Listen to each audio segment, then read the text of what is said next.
Supaya hati kita baik. Dengan apa? Ikhlas, jujur, tumakninah, tentram dengan Allah. Yang ketiga, amal hakikat, supaya ruh kita ini baik. Murakabah, musyahadah, ma'rifat. Para ulama sufi mengatakan la yasihul intiqal ila makamin hatta yuhaqqika ma qablah. Tidak sah seseorang itu berpindah ke suatu makam, ke suatu amal, ke suatu perbuatan sebelum memantapkan sebelumnya. Sebelum mantap nang pertama jangan berpindah. Nang pertama apa tugas kita? Syariat. Amal syariat. Nah, jangan hendak masuk ke amal tarikat amun ini belum mantap. Jadi apa yang harus kita mantapi terlebih dahulu? 3 perkara. Tobat, takwa, istiqamah. Nah 3 ini diurus. Bila 3 ini kita sudah mantap, nah hanya kita naik ke amal tarikat. Pertama tobat. Jadi pengertian tobat ini jangan kita beranggapan bahwa nang batubat itu orang-orang periman nang perlu kada. Kita ini perlu kepada tobat. Jangan dianggap orang nang tengah jalan itu nang harus bertobat. Dan orang-orang nang kada karuan itu kita anggap inya perlu bertobat. Sebenarnya kita sendiri mesti selalu tobat.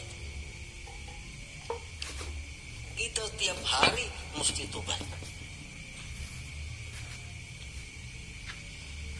Kita merasa kadang-kadang orang aja yang perlu bertobat, seorang kada perlu asa baik. Nah ini nang kada mau naik kelas. Beumuran itu aja. Kenapa? Karena bila merasa tobat orang nang perlu bertobat, seorang ini asa bujur sudah. Pada tobat itu perlu setiap orang. Walaupun lain-lain bentuk tobatnya. Sebagian orang ada yang mesti tobat daripada kafir.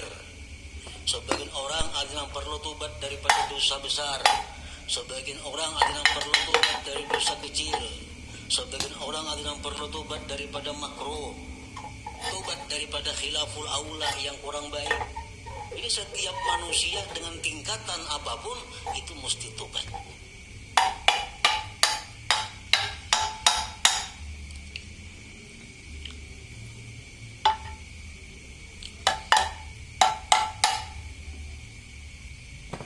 Nah kita sudahlah bertobat, sudah. Dulu minum arak, sekarang ampe. Dulu penjudi, sekarang ampe. Tobat. Dulu ketujuh riba, sekarang ampe. Tobat. Dahulu suka zina, sekarang ampe. Sudah tobat. Nah cuma tahukah kita tobat kita itu diterima atau kada? Karena orang nang ampe belum tentu diterima.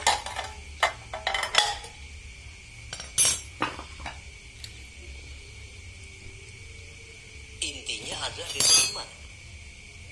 Apakah tobat kita itu sudah diterima oleh Allah atau belum? Nah ini yang kada tahu. Maka kita kada boleh naik ke suatu makam, ke suatu tingkatan sebelum memantapkan tingkatan yang pertama. Hanya tingkatan yang kedua. Mantap nang kedua, hanya naik ke tingkatan nang ketiga.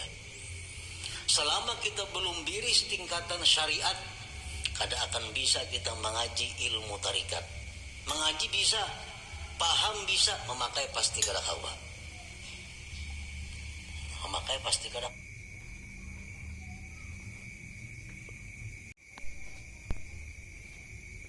hawa. Mau kada hawa.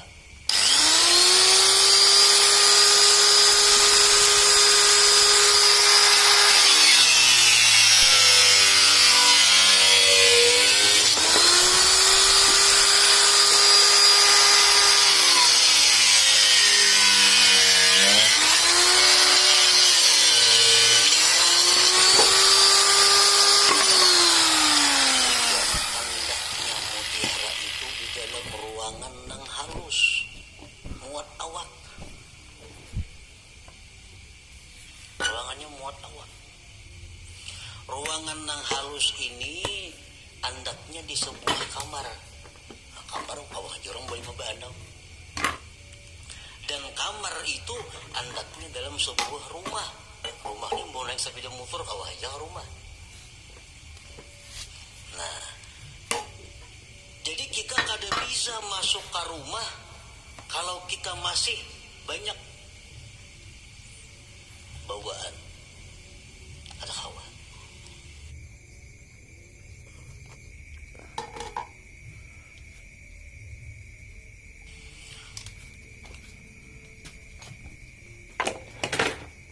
Kalau kita masih banyak bawaan kita masih berinting sing banyakan bawaan. Kalau kita bakajal ke rumah kada kawa. Buangi nang kada perlu supaya kita kawa masuk ke rumah. Motor ditinggal. Nang mana diisi motor. Toko ditinggal. Kalau mangkut toko ke rumah kada kawa. Kios ditinggal, kabun ditinggal, kada muat rumah. Nah, jadi nang kau masuk ke rumah hanya barang-barang tertentu. Ya artinya apa? Syariat itu laksana rumah.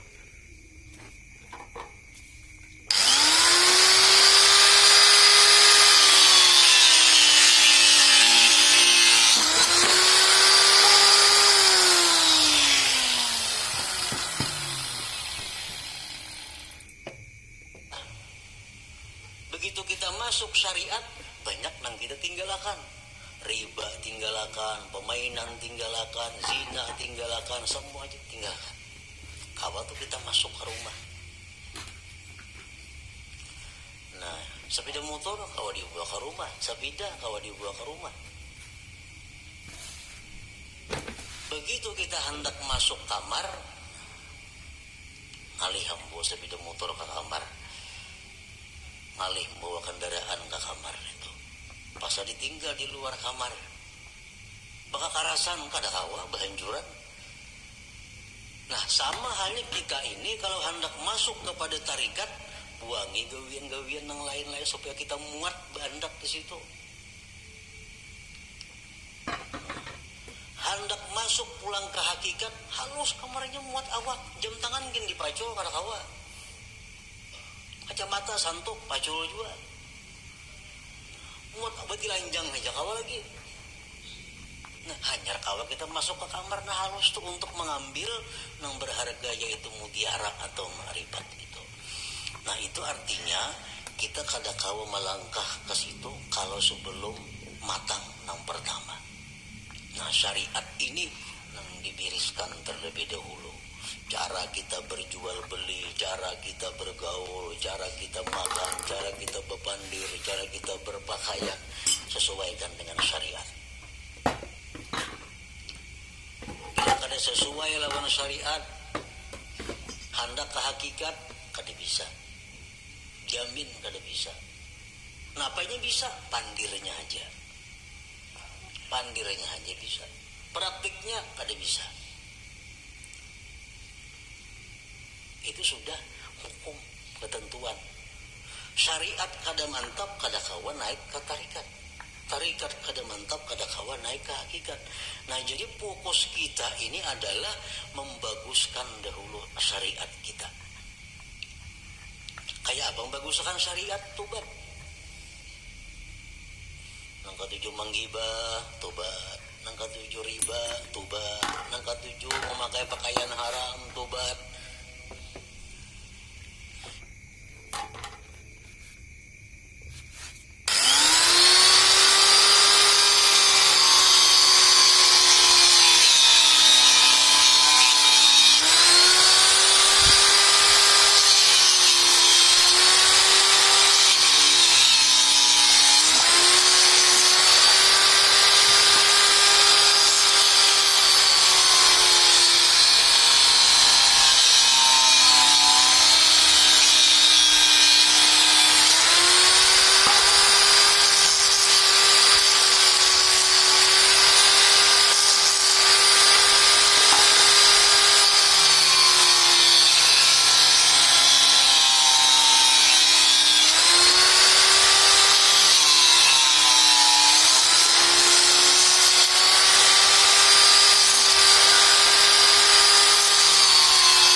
diteliti, perlu dipikirkan tobatku ini diterima juga kah kagak. Selama kita belum ada ketentuan tobat ini diterima atau tidak diterima, hati kita masih ada tentram karena belum ada kepastian tobat atau tidak tobat. Takwa, kemudian ibadah, sembahyang, puasa, segala macam. Takwa, istiqamah terus menerus seperti itu.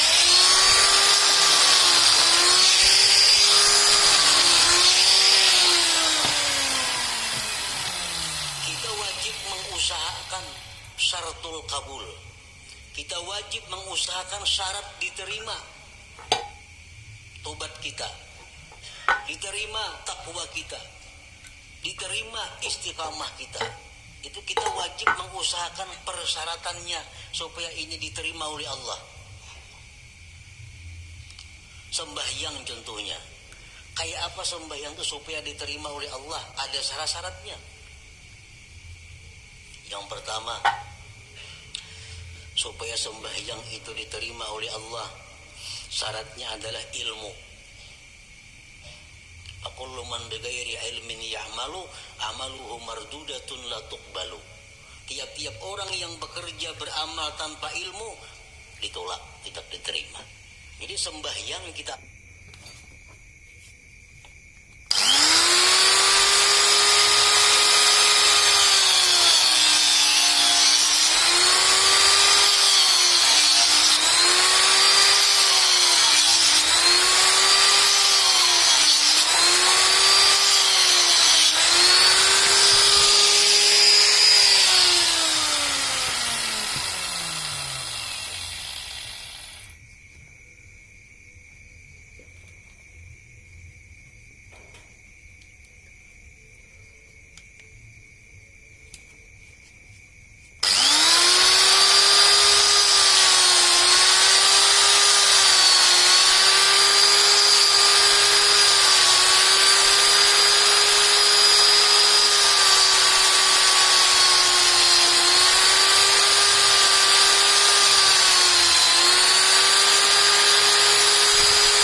ambil contoh amal syariat sembahyang contohnya, supaya sembahyang ini diterima Allah kayak apa? Satu, punya ilmu, belajar bujur-bujur sembahyang itu, rukuk kayak apa, sujud kayak apa, amun masbuk kayak apa, kada salat membaca Fatihah kayak apa caranya. Nah, bujur-bujur belajar sembahyang supaya sembahyang kita diterima. Yang kedua, supaya diterima sembahyang itu ikhlas. Berhubung ini amal syariat, ikhlasnya pun ikhlas syariat. Ikhlas syariat yang kayak apa? Sembahyang mengharapkan surga, sembahyang karena takut lawan api neraka, ikhlas menurut syariat. Sembahyang kita mudahan masuk surga dengan itu syariat, bujur, ikhlas. Kenapa sembahyang? Takutan gua binakan neraka mati, itu ikhlas dalam syariat. Jangan ada tujuan lain sembahyang. Contoh, kita ambil contoh sembahyang supaya dipuji orang, supaya dihormati orang, dimuliakan orang. Jangan ada sedikit pun dalam hati demikian. Ikhlas. Yang ketiga, syaratnya diterima itu sembahyang atau lainnya, muwafaqatus syurut wal arkan wal adab.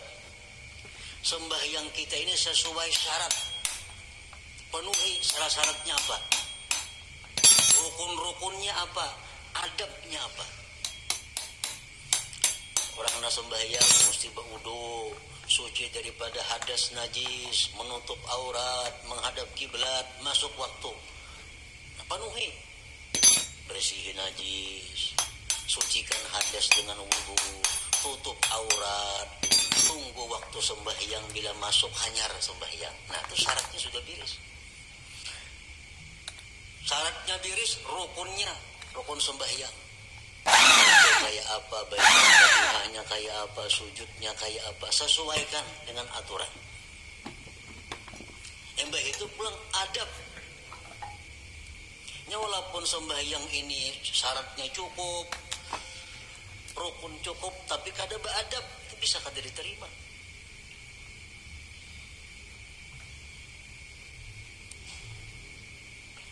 Sesuaikan adabnya. Umpamanya contohnya,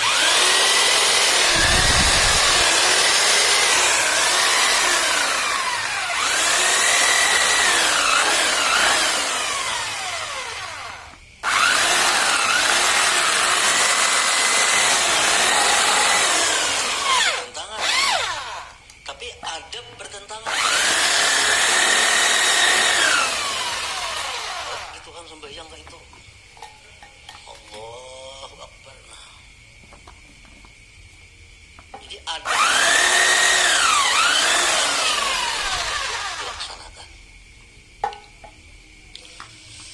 Yang keempat,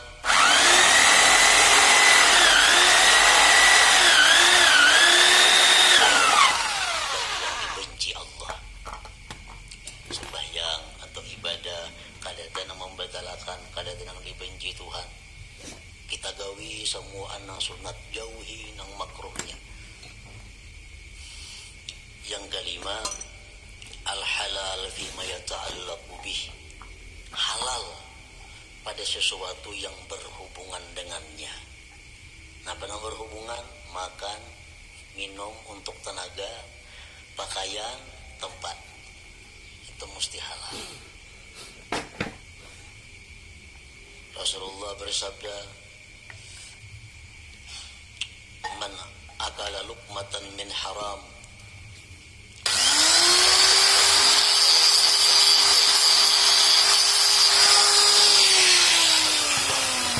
suap daripada makanan yang haram, tidak diterima sembahyang 40 malam. Sasuap tuh kita makan nang haram, 40 malam sembahyang kita ditolak Allah. Sepiring berapa suap?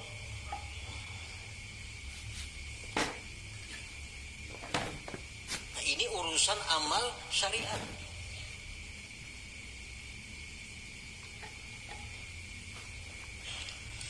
Pakaian kita mesti halal. Rasulullah SAW bersabda, man ishtara sauban bi ashri darahim bisamanihi dirhamun haram lam yaqbalillah salatahu ma dama alaihi minhu syai. Barang siapa nukar pakaian 10 dirham, 1 dirham ada yang haram, kada Allah terima sembahyangnya selama itu masih ada. Nah, jadi kalau amal syariat ini kita biriskan dan kita usahakan syarat diterima oleh Allah, nah hanya kita melangkah ke amal tarikah, hanya ke amal tarikah. Para muhibbin rahimakumullah, Imam Ahmad ibnu Athaillah tadi mengatakan, termasuk tanda orang yang berpegang dengan amal, kurangnya berharap kepada Allah ketika terjadi maksiat pada dirinya. Nah, sekarang kita tadi beramal, tobat sudah kita laksanakan, syarat-syarat untuk diterima sudah kita laksanakan, takwa sekarang ini kita laksanakan, istiqamah kita laksanakan.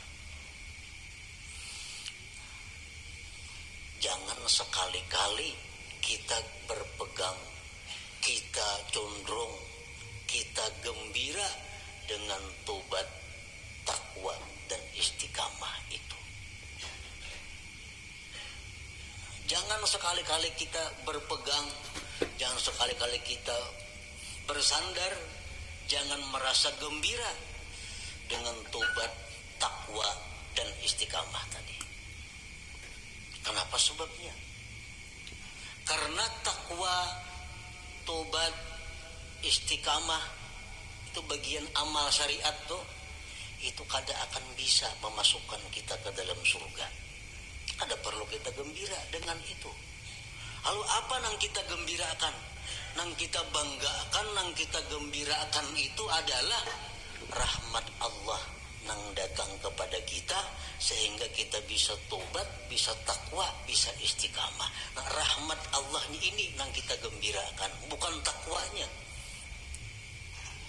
Nah, bila kita menggembirakan dengan takwa yang kita lakukan, ngarannya berpegang dengan amal. Bila orang berpegang lawan amal itu, lawan Tuhan turun naik. Bila banyak maksiat, asa jauh lawan Tuhan. Bila berbuat taat, asa parak lawan Tuhan. Padahal Tuhan tuh ada berjauh berparak sebenarnya. Nah, di situ kelemahan tauhid kita. Kenapa kita bila berbuat maksiat, asa jauh lawan Tuhan? Berbuat taat, asa parak lawan Tuhan. Karena kita berpegang lawan amal. Jangan kita berpegang dengan rahmat Allah, apapun keadaan kita selalu dekat dengan Allah. Baik dalam maksiat, kita dekat dengan Allah. Waktu taat, dekat lawan Allah. Karena kita berpegang